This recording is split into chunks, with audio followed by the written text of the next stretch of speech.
Well, that was a walk, and I'm glad I did it. But 5.5 miles, I think that's the longest I've done for a long time. I'll get rid of this, won't I? Coffee on! And I'm going to go and see those houses in a minute, if I can get in without a face mask. We'll see, okay. Well, in my opinion, the National Trust has gone downhill. I don't know why. It's just...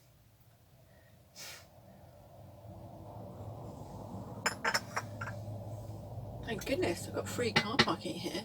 Oh, am I getting back wings? Oh no, I better start.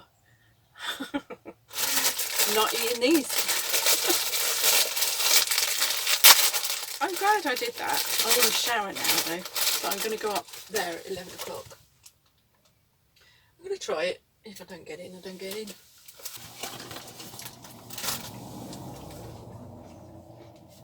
No.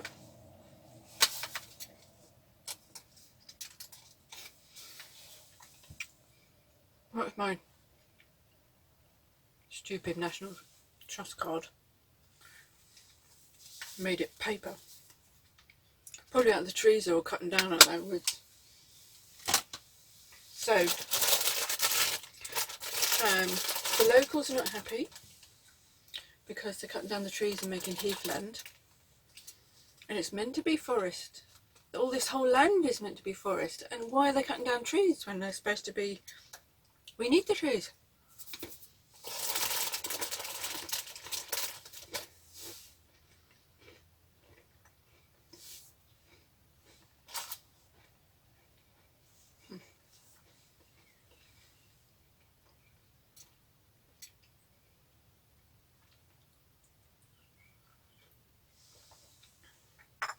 I wonder where the name Kinver comes from. Well, I'm glad I did that. I was full of trepidation, mainly because of this. I was thinking perhaps somebody's going to break in and steal all my stuff, and that's my life gone.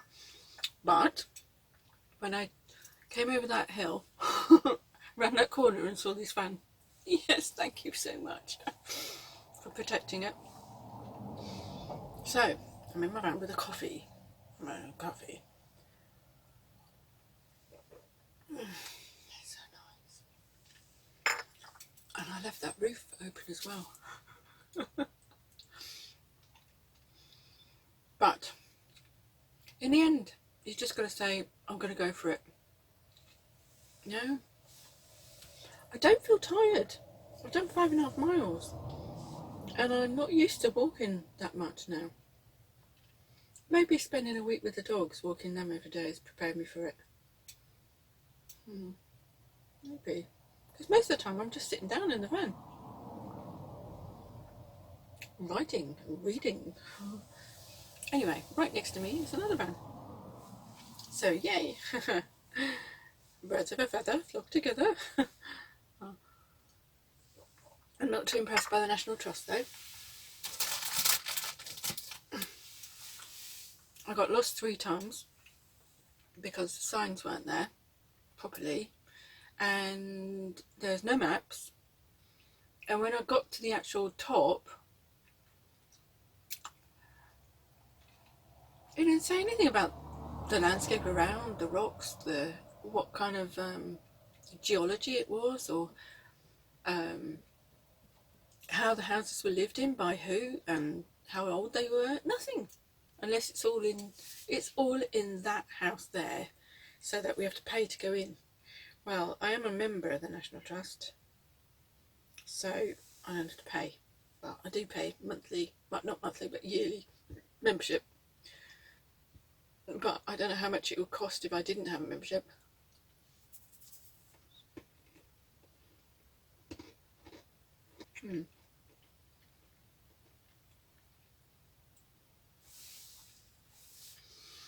Right, some really nice people. I didn't have to be scared because none of them were attacking me. I didn't have to be anxious about the van because nobody broke into it. Nobody wanted to steal anything.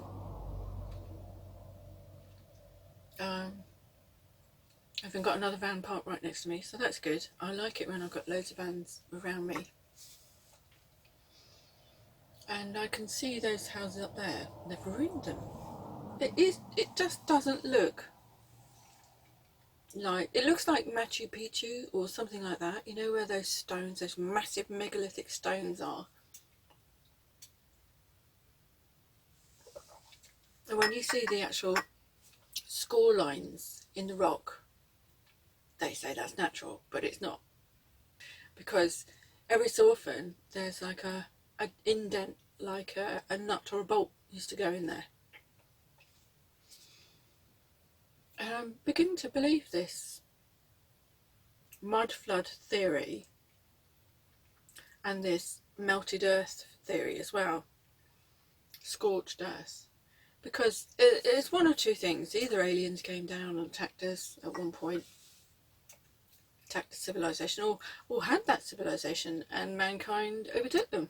You never know. Or the asteroids came down and pulverized the beautiful civilization that we had before, and we weren't able to get it back, so that's what sent us right back to the Dark Ages. And they're only called Dark Ages because they haven't got any history written of it. And I think they have. They've got all those books in the Vatican archives, haven't they? But I think what's happening in the world today, they're getting another great reset to stop all these people finding out the truth. And that's what happens. These people at the top seem to know everything that's going on and what happened in the past and how to remain in control. Whereas the billions and billions of us are just going about our day trying to survive. And we'll never get to the truth, will we? But why hide it? Why can't it all be revealed? Where's the fear in letting us know? Because it is fear. Fear of losing control, fear of seeing that we have more strength than we're told we have.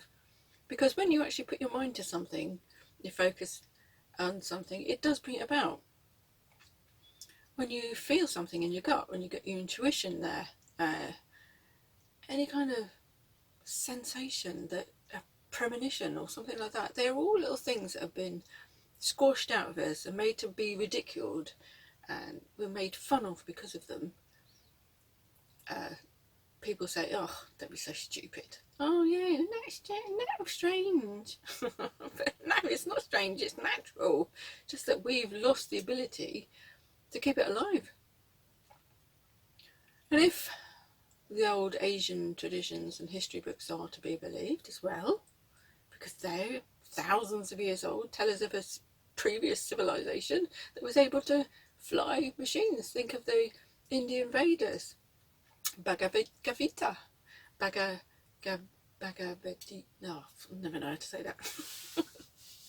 Bhagavad Gita, I don't know. You know what I mean. Anyway, Bhagavad Gita. It's I don't know. But the war stories in those show of flying machines and a kind of weapon that was more like a radar, or more like a like a microwave beam. And when you look at those rocks, I think other people have got the same idea that aliens. I don't think it was aliens though from another planet. I think it's just a previous civilization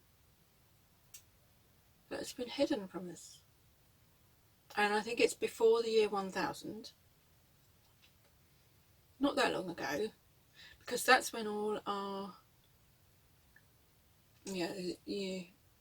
about 400-500 AD, when all the calendars changed and all the dates were changed. And they made it from the year 0, didn't they? Julian calendar. I could list them all, but I don't want to.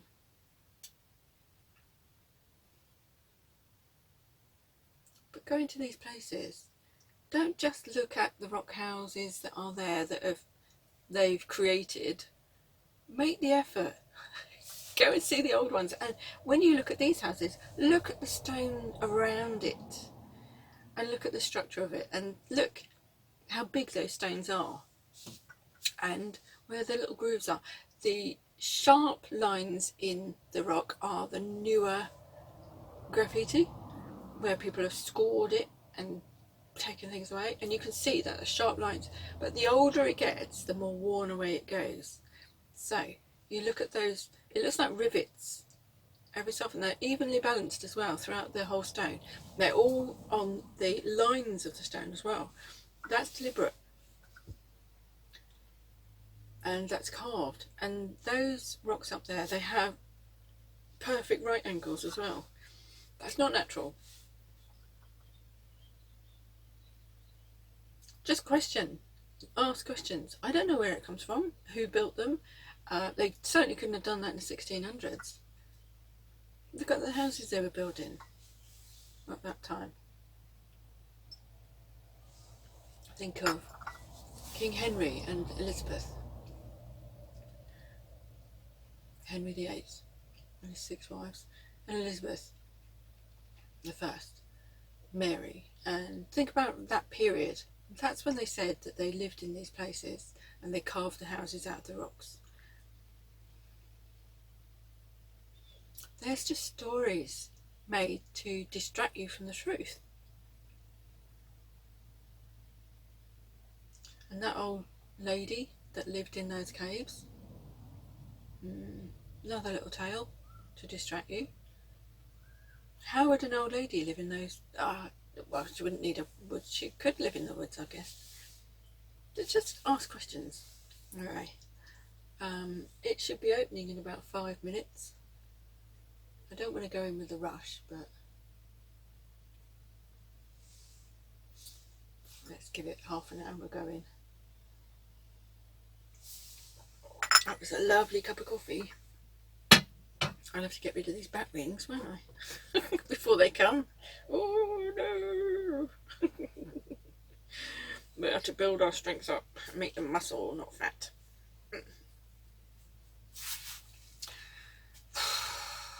I think all my weight is in my boobs. I've got skinny legs, don't I? And my arms aren't too bad.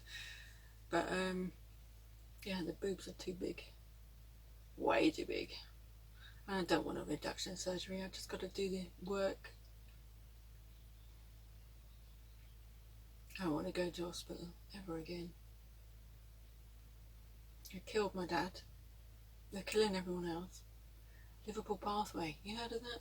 Anyway, I don't want to go into that. It hurts too much.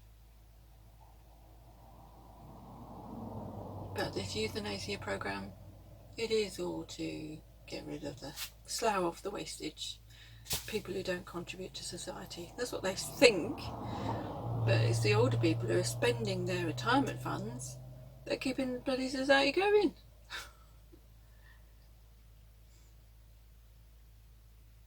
And they've worked all their lives and they've paid for their pension. they've done it, they've paid for it.